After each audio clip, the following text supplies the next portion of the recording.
صحابی رسول جن کا نام روایات میں مختلف ملتا ہے، اور ایک روایت کے مطابق ان کا نام حضرت ضامرہ بن جندب رضی اللہ عنہ تھا۔ حضور علیہ السلام ہجرت فرما کر مدینہ طیبہ تشریف لے جا چکے تھے، لیکن آپ کسی وجہ سے ابھی ہجرت نہیں کر پائے تھے، اور آپ کی عمر بھی کافی ہو چکی تھی۔ آپ ضعیف العمر تھے، بوڑھے تھے، اور ساتھ ہی آپ کو شدید بیماری بھی تھی۔ آپ ضعیف العمر ہونے کے ساتھ ساتھ آپ شدید بیمار بھی تھے، لیکن دل میں حضور علیہ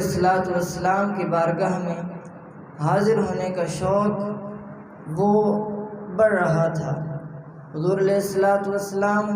مدینہ طیبہ تشریف لے جا چکے تھے، لیکن آپ ابھی مکہ ہی میں تھے، اور آپ کی عمر بھی کافی ہے،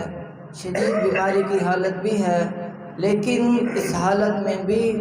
حضور علیہ السلام کی بارگاہ میں حاضر ہونے کو دل چاہ رہا ہے۔ تو آپ نے اپنے اہل خانہ سے فرمایا کہ میرا سامان باندھ دو اور مجھے سواری پر بٹھا دو، میں حضور علیہ السلام کی بارگاہ میں حاضر ہونا چاہتا ہوں۔ آپ روایات میں ملتا ہے کہ جب مرض کے سبب بولنے میں مشکل پیش آ رہی تھی تو آپ نے جب ارادہ فرمانا چاہا تو گھر والوں نے پوچھا کہ کہاں کا ارادہ ہے،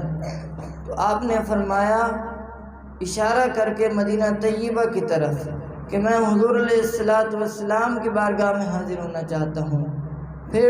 جب گھر والوں نے روکنا چاہا تو آپ نے انہیں یہ کہہ کر منع فرما دیا کہ میرے پاس مال بھی ہے، میرے پاس سواری بھی ہے، اب نہ جانے کا کوئی عذر نہیں ہے، یعنی میں ضرور حضور علیہ السلام کی بارگاہ میں حاضر ہوں گا۔ اب ذرا تصور کیجئے، اتنی عمر بھی ہو چکی ہے، عمر بھی کافی ہو چکی ہے، اور بیماری کی حالت بھی ہے، لیکن آپ کا دل اس عمر میں بھی، اس بیماری کی حالت میں بھی حضور علیہ السلام کی بارگاہ میں حاضر ہونے کو تڑپ رہا ہے۔ امام اہل سنت آپ فرماتے ہیں شوق روکے نہ رکے، پاؤں اٹھائے نہ اٹھے، کیسی مشکل میں ہے اللہ تمنائی دوست۔ یعنی شوق تو کہتا ہے کہ حضور علیہ السلام کی بارگاہ میں حاضر ہوا جائے، لیکن ظاہری حالت ایسی ہے کہ پاؤں اٹھائے اٹھتے نہیں ہیں، اور کیسی کشمکش ہے کہ نہ دل کا شوق تھم رہا ہے اور نہ ہی پاؤں اٹھانے کی ہمت ہو رہی ہے۔ خیر، صحابی رسول حضرت ضامرہ بن جندب رضی اللہ عنہ آپ سفر پر روانہ ہوئے۔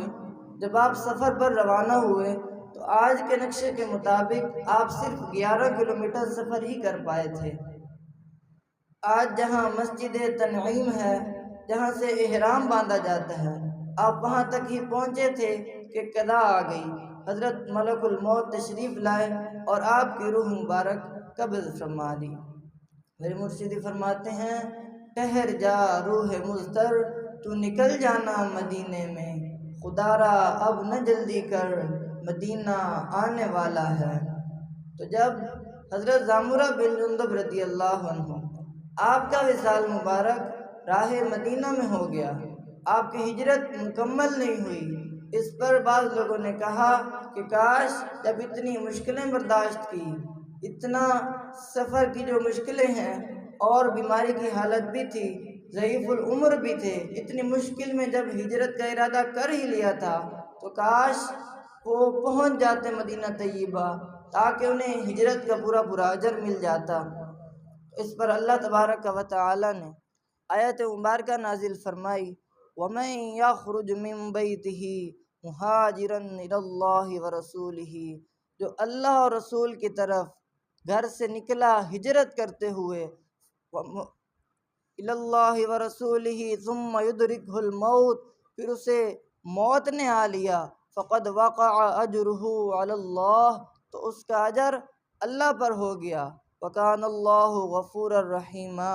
اور اللہ بخشنے والا بھی ہے، مہربان بھی ہے۔ یعنی